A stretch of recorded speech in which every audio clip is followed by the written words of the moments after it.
Were you shown the future at any time? Ugh, you're gonna ask that one.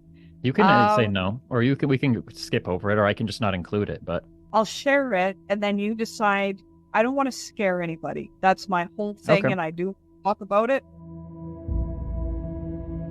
So I'm at a dinner party with friends who had just moved to Vancouver. I found it hard to breathe. I felt a lot of pressure in my chest. I thought, well, maybe I suddenly got sick. I didn't know what to think, to be honest with you. It got to be so bad that I ended up going to their washroom and I stood in front of the mirror and I said, Heather, if you do not get help or say you need help, you're going to die. There was a feeling that came over me about that, and it was a foreboding feeling. And so I left the bathroom and I said, I need an ambulance.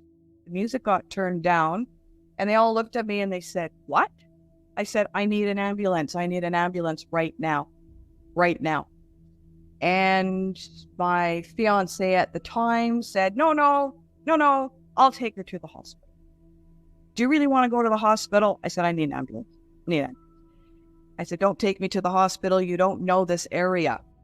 So anyways, I don't know what, I got picked up and stuffed into the car. We're on a black highway. I have no idea where he's trying to take me. That feeling just grew and grew and grew within me that I was going to die. It came to a point in time where I surrendered to it. And then all of a sudden, this darkness came very slowly from the back, like this, came over me, slower and slower and slower. And it was a black like you'd never seen. It was pitch black. But this darkness came until it was just a small, tiny little hole. That's all I could see out of until that was gone. Now I'm in pitch blackness. Call it the abyss or the void, because I don't know what to call it. But it was so comfortable there, even though it was pitch black, pitch black. There was no top, bottom, sides, like it was just this incredible, vast space. It was very much like if you're ever at a lake and you're the only one there and you're just floating. I didn't hear anything. There was no sounds, just that sensation of floating, of being completely supported and very, very comfortable. There was no fear. I had absolutely zero fear. There was no stress. I was more or less intrigued, to be honest with you. I was intrigued about what is this? What is this place? I was so curious as to how dark this really was that I had taken my hand and put it in front of my face to see if I could see my hand, and I could not. So that's how dark it was. Now, way off in the distance, I saw this tiny spark of light. It's the only thing you could see in the whole entire vastness. The only thing that I could see, and it got bigger and bigger, and it seemed like it was coming towards me. And I just watched with a sense of curiosity. There was really nothing else I could do. It wasn't like I could move and run or anything. I was suspended. As it's coming closer and closer, and I realized, oh, hey, wait a minute. It looks like a tunnel. Looks like a cone even, swirling with different tones of gray and sparks of a brighter light. And so I'm watching this, and now it's closer and closer, and I'm watching it, it's coming above me. But now I'm ascending upwards. I have no control over that whatsoever, but now I'm suddenly in it. And now I'm starting to get nervous because I don't know what that is, I have absolutely no idea. I put my arms and legs out because I thought, well, if I could touch the side, maybe I could stop myself from going up because I was trying to control the situation. I did not want to be out of control with this, but it expanded on me. I definitely started to freak out a bit because that really meant I had absolutely zero control. I had absolutely zero understanding on what was happening, and I didn't know what this was. But as I'm going up and up and up and up, and I could see, because you're kind of going up and over. It's actually an up and over feeling. And I could see at the top of the tunnel, I guess we could call it, this extreme bright light, extreme, extreme, extreme. And then all of a sudden I was there. And so I'm like this. Still don't know what's happening. I don't know what's going on. When I was a child and I had asked my father, well, what happens when we die, Dad? And he said, nothing. We live, we die, that's it. You're in the ground. That's all. And so I took that as a little kid at absolute face value. And so, that's why I didn't know about any of this. If I had read books or anything, I didn't know. One time when I was invited to my cousin's Sunday school, the teacher asked me if I believed in God, and I said no, and she was absolutely horrified. Wow. So anyways, I get into this bright light, and I'm stunned with the brightness of it. So it was like a blue-white light.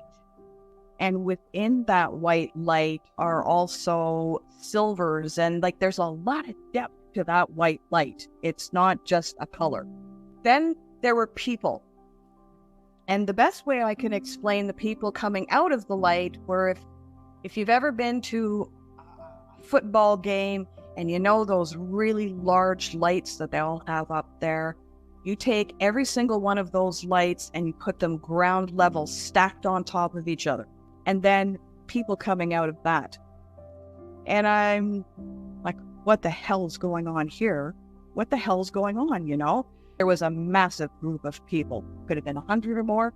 Big group of people. I'm like this. And I'm rude. Hey, I'm really rude. And I'm telling them to back the F away from me. Get the F away from me. I don't know who you are. Get away. Keep away from me. Oh, wait a minute. There's Nanny, my great-grandmother. Oh, there's my great-grandfather, there's my Aunt Alice, and my Uncle Dick, and I'm noticing these people that I knew, that passed. And I didn't understand that.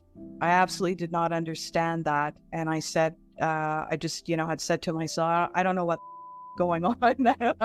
Where am I? I'm sorry, but that's how it was. I was actually quite rude.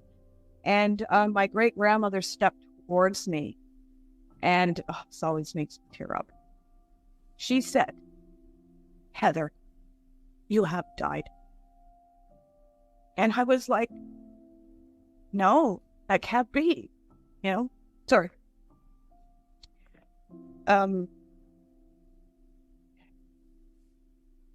She was the one who told me. Because I didn't know. That stage was when I started to recognize the light, that incredible light. And it was loving, yes, beyond what we could imagine. Just incredible. And acceptance and support and kindness and gentleness. And I had fallen to my knees at the time, and you think, well, where the heck am I that there's a floor? That never made sense to me. Where the heck am I that there's an actual floor, but everything was white, and I had fallen to my knees, and I was sobbing. Hell, I don't want to be here. I don't want to be dead. I didn't even get to live. I didn't even get to do anything, That was my main thing. I didn't get to do anything. It was too short. And then there was another energy, higher form of energy. And I could only differentiate that by a feeling. The frequency vibration itself was higher. I was told that I was going to be okay. Yes, I have died. And that we immediately went to a life review. It was really fast. But it was an interesting life review. I wasn't afraid of anything, and I wasn't afraid of this presence. And that's all I can explain it as, is a presence. Didn't see a face or anything. Everything's telepathy. Even when my grandmother was talking to me, everything is just immediately in your head. Immediately. The life review, it's as if you're so submersed in it It's not like watching a film, or it wasn't like that for me. It wasn't like watching a movie. Above me, the signs, below me, I was immersed in my life in all sense of it. But be well beyond the five senses, well beyond that. I think the most interesting thing about that I had found was the understanding on how we affect one another. Even when we have a thought about somebody, they pick it up. It's subconscious, but they pick it up, and they'll store it. So if you have a really harsh thought about somebody, they pick it up and they bring it into themselves as part of their understanding of themselves. As children, there was this one gal, we were friends, but we were always fighting with each other. It was kind of one of those odd friendships. We were mean to each other, but when we got along, And there were some things that I had said to her that she took into herself as a truth, right into her body as a truth, as I did as well. And we always were in an energy exchange between the two of us as friends, always in an energy exchange. So you never know on how a little bit of kindness to somebody can change their life. There were some people that I had absolutely no idea that they took it on as something that was so incredible, helpful to them, that it altered their course. Wow. That was huge to me, absolutely huge. I was in a group call, and there was 6 of us girls. I would always say to them, you're more than your body. You're more than your body, because unfortunately for a lot of girls, they go into stripping or things like that to, so they don't have much of a foundation, right? This one girl that I was sitting and talking with, and, hoping that she wouldn't go in that direction, she actually didn't. So that was amazing to me. I thought, it's so the life review isn't just, oh, these were harsh things that you did, You're also shown wonderful things. You're shown wonderful connections you had with people, even animals, pets, the exchange that you have with the world around you, shown all that. But what's interesting about it is you really feel, see, sense, know exactly how the other person felt. 100%. So it's almost like you're a part of them, but you're not. You know what I mean? Because we are actually so interlinked energetically. We really are. And then it went on to my parents and having the understanding that chose my parents. That was my soul family, and that we have agreements. They took agreements with me. I took agreements with them before incarnation even actually happened. But not everything is planned out, because we have also free choice. I was shown about karma in the sense on how that works, and that's part of also these agreements. So I was shown other lifetimes that I had had. One of them was I killed somebody in another lifetime, and I'm being shown that. And then I'm shown the person who we had an agreement we were going to reverse roles, not to the point of death, mind you, but some really traumatic stuff, and I was going to be the receiver.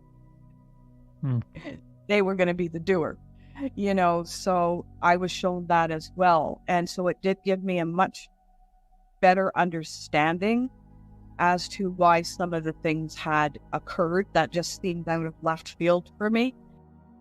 I learned all about energy in the human body, because this is what I was going to come back with.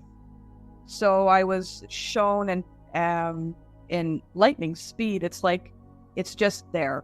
All the information is just there very, very, very quickly and flashed in front of you. This is how it works, just real quick.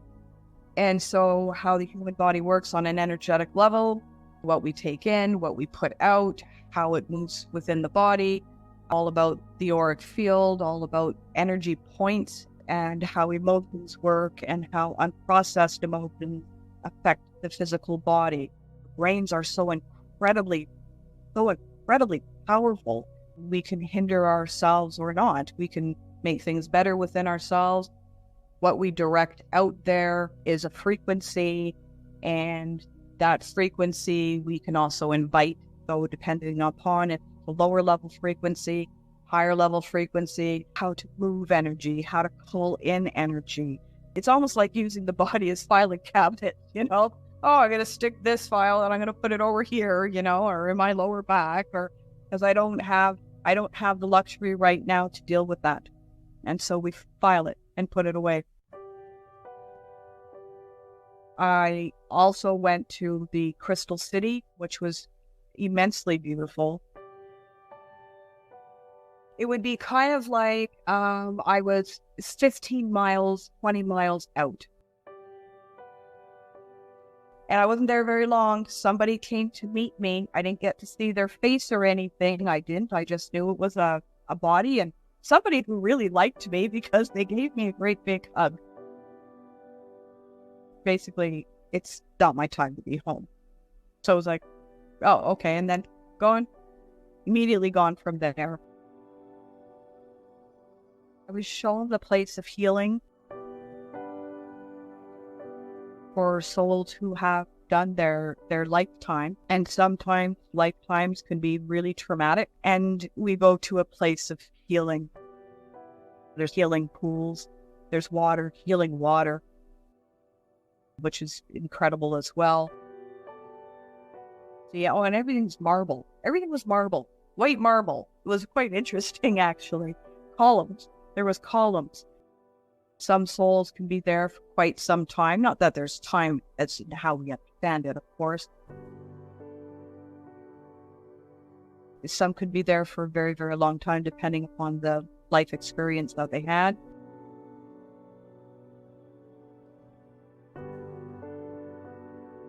And there was the Hall of Records. I called them the Hall of Records because, at that time, that was the language that I used.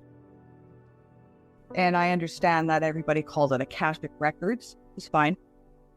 Doesn't really matter what we call it.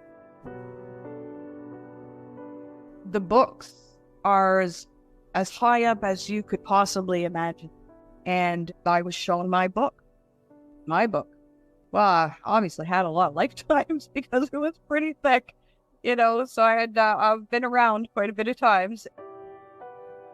And within that, there was like a little running movie, obviously of this lifetime, which I found odd and strange, and then of course when Harry Potter came out, and I thought, did they talk to some people who had NDEs and maybe had looked at their books, so I thought that was kind of interesting when I watched Harry Potter many years later.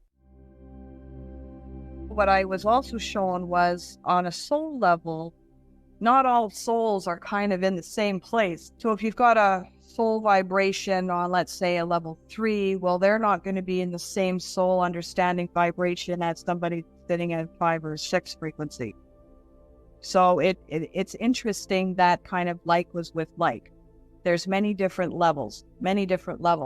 There's a place that you do go and you have mentors where you are working out your life agreement. There's also a cosmic board. Is it the same as what people are talking about nowadays as the Federation? No, it's not. Different. What would I liken it to? Not quite a government system, but they're there to talk with you, to also help you and others. And they're from multi-dimensions. And it's hard to wrap one's head around that. I totally get that. I was surprised as well, but nothing shocked me. It's like, oh yeah, I know all this. Oh yeah, I know this all from this side, because when we incarnate, everything's wiped clean. Some of them were just pure light. In human form, or like in a form, or like just like a ball of light? Like a ball of light. A ball of light that would kind of change colors from pinks to whites to maybe very, very pale blues. Others, I could actually see their faces, really. Some of them had a white cloak.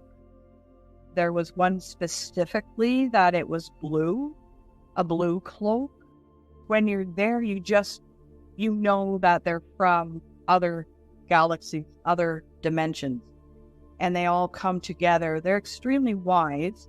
Some of them, I guess, we would call them like maybe they look like ETs, you know? Yep, definitely. I would definitely say that, but I can't say that I could really see the face of every single one of them. I could not. It was a long table, and they were all sitting around it, and that area was illuminated. But anything around that was black. Oh, okay. Well, I don't know exactly where we were for that. But there were also time periods being shown, modes of travel, which I haven't really spoken about before. I, at the time, called them wormholes. I went through a couple of them. They were showing them to me. It was flashes of color, like a tube, and it was extraordinarily fast. I felt it was kind of a bumpy ride, but I don't know why I felt that way, but it seemed that way to me, you know, but it's modes of transportation to get one place to the other, but not for everybody. Others could just imagine it in their mind and then they're there. So it's not for everybody. So I didn't know how that worked really. Like almost like a portal that just opened up in space and you went through it? Or was it just always stationary off to the side and you kind of walked to it? You could just travel through it. It would just suddenly be there. You travel through it. It was really interesting. And is that how you got from like the Crystal City to the healing place? No, the Crystal City was that. Okay. It was immediate. I always like to ask people, how real was it? Could it have been a dream? Oh, gosh, no. Even life does not feel as real as that. You sense more. You know more. Your senses are so highlighted. Here, everything's kind of dimmed down, right? It's more dim, you know, whereas on that experience was like, wow, and now I feel alive. Now I'm alive. What was I doing before? Obviously, I didn't feel like I was living a dream, and so almost like two-dimensional in a sense, you know. Absolutely no way. No, I have met a lot of people. Like, my family was not into hearing about this. I'll tell you that right now. They were not supporters of it because, of course, that was their belief structure, right? I never did push it or anything, but it was definitely a lonely journey at the time. Were you shown the future at any time? Ugh, you're gonna ask that one. You can say no, or we can skip over it, or I can just not include it, but I'll share it, and then you decide. I don't want to scare anybody. That's my whole thing, and I do talk about it. I was sitting in some kind of chair of some kind, and there were golden balls about this big, so much bigger than a basketball. And I was sitting, and it would come in front of me, and it would open up, and there would be a movie in there. It was the start of mankind in wars, murdering each other all through the Earth's history, one after the next, and it just kept going. It was actually, the level of trauma was huge, absolutely huge. Death.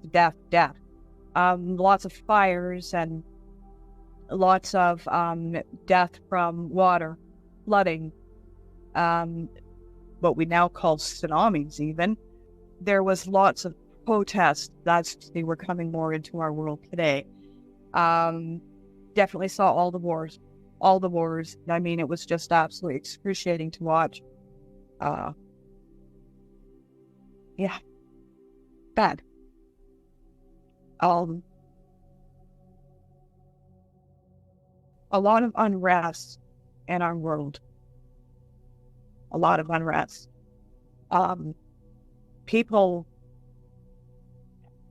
just take a minute,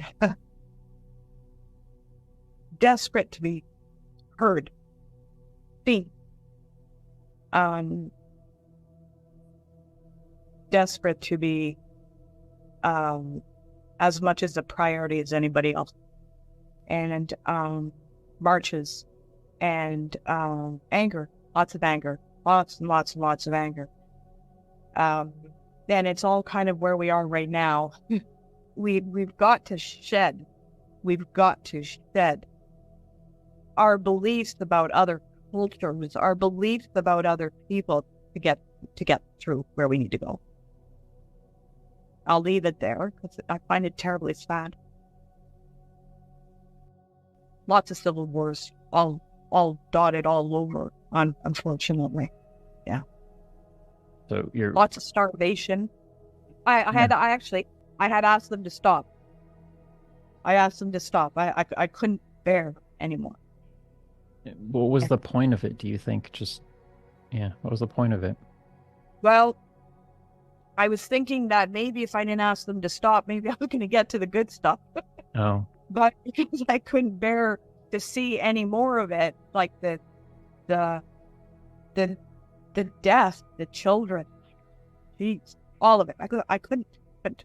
But why did it start? Like, why did that happen to begin with? It like, was for me to have the understanding of, unfortunately, what we do to one another. Oh. And what it is. And it could be over religion. It can be over, it can be over land. It can be over crops. It can be over anything. Without the understanding that we're all here for the same purpose. We're all here as brothers and sisters. I was not actually going to come back, and I had stated, well, through crying, basically, and in disbelief that I was dead, that I didn't have a chance to really start, and I didn't have a chance to do the things that I came here to do. And that I wanted to go back, and I wanted to do the work that I set out to do in regards to my life contract. I was told coming back was going to be far more difficult than before I died. On a physical, emotional, mental, psychological level, it was all going to be extraordinarily painful. And there were things that physically I wasn't going to be able to heal, and I was going to live with that pain. So I was to be prepared for that. Then I was asked again, do you want to come back? No. Yes, I do. Because when I was over on the other side, I firmly believed that I could do a lot of that work.